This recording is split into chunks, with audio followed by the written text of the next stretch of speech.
Antes de comenzar este vídeo, me gustaría presentaros el último libro de la colección Cómo conocer a un narcisista.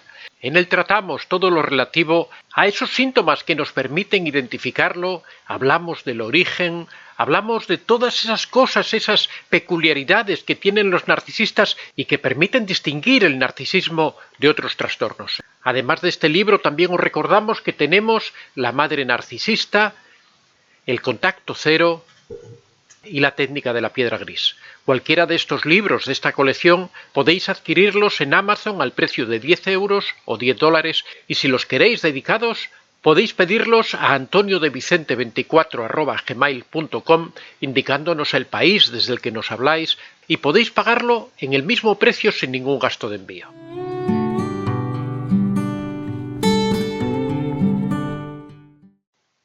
Prácticamente todos los psicópatas son narcisistas, pero no todos los narcisistas son psicópatas.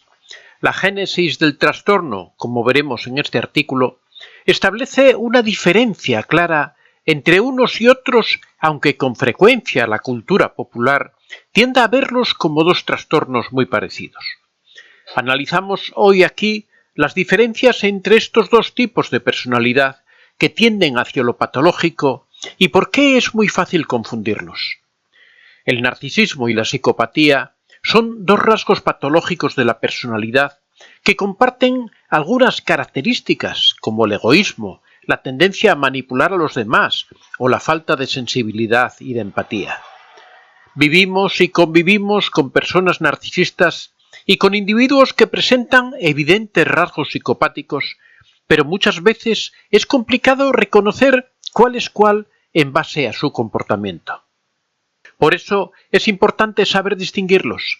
En este artículo te explico en qué consiste el narcisismo y la psicopatía y abordo las principales diferencias entre estas dos tendencias de la personalidad. Veamos ahora la definición de narcisismo y sus características. El narcisismo es una tendencia o un trastorno de la personalidad o un patrón de comportamiento caracterizado por el hecho de que las personas se creen con derecho a todo, son muy arrogantes, egoístas, tienen una necesidad extrema de admiración y una falta de empatía hacia los demás. Las personas narcisistas tienden a pasar mucho tiempo fantaseando con lograr el poder y el éxito y pueden estar obsesionadas con su apariencia.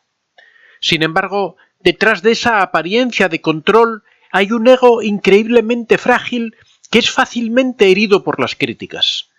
La persona narcisista generalmente no puede manejar ninguna forma de crítica y tiende a menospreciar a los demás para validar su propia superioridad. Existen distintas clasificaciones y tipos de personas narcisistas. Aquí abordaremos los tres tipos principales. En primer lugar, el narcisista clásico.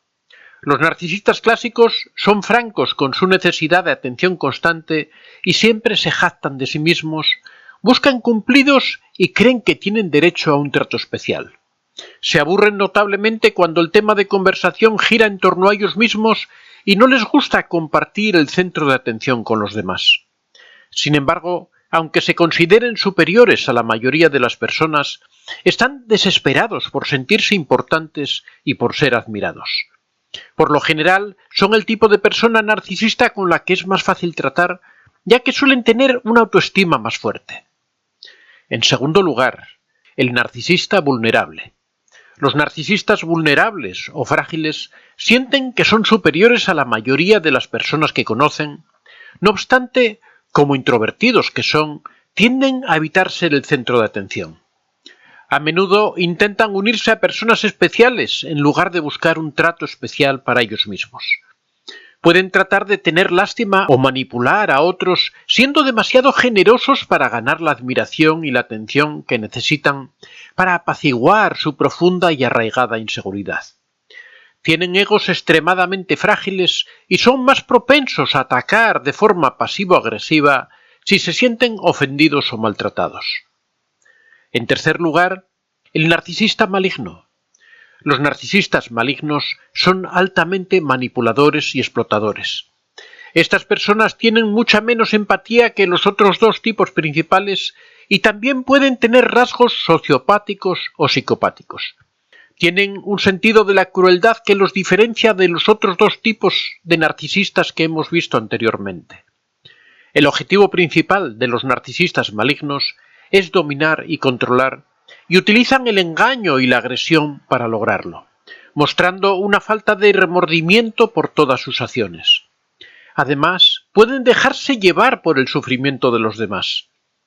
Veamos ahora cuáles son las características de la psicopatía. La psicopatía es un trastorno antisocial de la personalidad y se puede diagnosticar a los 18 años o más, aunque para su diagnóstico debe estar presente ya antes de los 15 años. Los psicópatas tienen conciencia del bien y del mal, aunque no es muy especialmente sólida. Saben que cometer una ilegalidad como robar, por ejemplo, está mal, e incluso podrían sentir algo de culpa o remordimiento, pero eso no detiene de ninguna forma su comportamiento. Los rasgos de la psicopatía incluyen falta de culpa o remordimiento, narcisismo, falta de empatía, encanto superficial, deshonestidad, tendencia a la manipulación, imprudencia y falta de apegos y de afectividad. Los psicópatas representan aproximadamente el 1% de la población general y en varios estudios se ha comprobado que cerca del 50% de la población carcelaria también tiene rasgos psicópatas. Los psicópatas son insensibles, pero pueden ser carismáticos y persuasivos. Manipulan y engañan a otros usando su carisma e intimidando, y pueden imitar efectivamente los sentimientos para presentarse como normales ante la sociedad. Además, el psicópata está organizado en su pensamiento y comportamiento criminal y es capaz de ejercer un fuerte control emocional y físico, mostrando poco o ningún miedo, incluso en situaciones muy amenazadoras. La psicopatía no entiende de moral. Los psicópatas pueden mentir, engañar, robar, lastimar a otros e incluso matar sin sentir ninguna culpa, aunque pueden pretender que todo esto les molesta. Los psicópatas observan a los demás e intentan actuar como lo hacen los otros para evitar ser descubiertos. Por ejemplo, ver una escena violenta en una película hace que la mayoría de las personas reaccionen con un ritmo cardíaco elevado, respiración agitada e incluso ansiedad. Sin embargo, la reacción de un psicópata es la contraria y no muestran ninguna reactividad emocional. Veamos ahora las diferencias que existen entre el narcisismo y la psicopatía. Aunque las personas narcisistas y las personas psicópatas pueden compartir ciertos rasgos de personalidad, como el hecho de carecer de empatía, la ausencia de remordimientos y la responsabilidad propia por sus actos, su tendencia a manipular a los demás, o que ambas condiciones son más frecuentes en hombres, existen diferencias notables entre unas y otras. A continuación te señalo las diferencias más importantes entre narcisismo y psicopatía. En primer lugar, diferencias en el origen. El narcisismo es un rasgo o una tendencia de la personalidad que se fundamenta en la interacción entre genética y entorno. Variables como el estilo parental en la crianza, el sobrevalorar o infravalorar al niño desde pequeño, son factores que favorecen la aparición de este rasgo. Sin embargo, parece que la psicopatía es un rasgo que se arrastra desde el nacimiento, es decir, es 100% genético. Hay investigaciones que han podido detectar patrones antisociales hasta en bebés de 5 semanas. Los rasgos de insensibilidad que exhiben los niños de 2 y 3 años pueden servir como marcador predictor de rasgos psicopáticos en la adultez.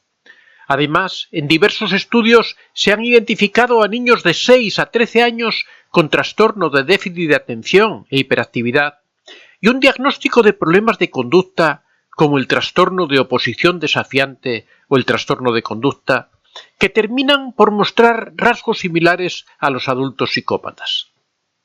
En segundo lugar, diferencias en la emotividad. Las personas narcisistas pueden mostrarse eufóricos, ansiosos, deprimidos, etc., en función de su entorno y de la estimulación que reciben del exterior. Sin embargo, las personas que sufren psicopatía muestran un rango de emociones muy atenuadas, ya que no experimentan síntomas de depresión o ansiedad, y su capacidad para emocionarse es prácticamente nula. En tercer lugar, diferencias en la tendencia al sadismo y la venganza. Los individuos que padecen narcisismo suelen ser sádicos y tienen tendencia a la venganza cuando se sienten ofendidos. Hacer daño a otras personas puede hacer que se sientan más poderosas y que perciben que tienen el control de la situación. Los psicópatas, por el contrario, suelen ser más selectivos y no presentan tendencias sádicas por lo general. Cuando alguien trata de ofender a un psicópata, éste reacciona con indiferencia o alejándose de la situación. Y si consideran que algo es injusto, pueden exigir venganza, pero ésta siempre será controlada y minuciosamente preparada. Un psicópata también puede torturar a alguien para poner a prueba sus límites, pero el objetivo no es dañar por dañar y su función es más bien incidental. En cuarto lugar, diferencias respecto al miedo al rechazo y al fracaso. Las personas narcisistas tienen un gran miedo al fracaso, al rechazo y a no ser considerados lo suficientemente buenos en alguna tarea. Sin embargo, los psicópatas suelen ser valientes y arrojados, y no suelen tener sensaciones de miedo o de ansiedad en situaciones que implican cierto riesgo de fracaso. En quinto lugar, otras diferencias generales. Los narcisistas tienen una característica peculiar que suele provocar desagrado en las personas de su entorno, y es su tendencia a dramatizar y a comunicar sus sentimientos de forma exagerada. Si algo les ha molestado o les ha disgustado, no tardarán en hacerlo público y en exigir una reparación, ya que se sienten muy cómodos en el papel de víctimas. A los psicópatas, en cambio, no les gusta demasiado el drama, más bien les aburre y no tienen ningún problema en mostrar su indiferencia y su frialdad ante este tipo de situaciones, ya que no les importa lo que otros piensen de ellos. No obstante, la facilidad con la que un psicópata manipula y explota a los demás, usando artimañas y una falsa apariencia, es un problema a la hora de poder conocer sus verdaderas intenciones. Soy Antonio de Vicente. Si te ha gustado este vídeo, puedes dar a like y si aún no estás suscrito, puedes hacerlo en la parte inferior. Si deseas hacer algún comentario o sugerir algún tema, puedes hacerlo en la casilla de los comentarios. Recuerda que este es un espacio abierto y que siempre son muy bien recibidos todas las experiencias que hayas tenido y todas las opiniones que tengas al respecto. Estaría encantado de que las compartieras con nosotros. Muchas gracias a todos y que seáis realmente muy felices.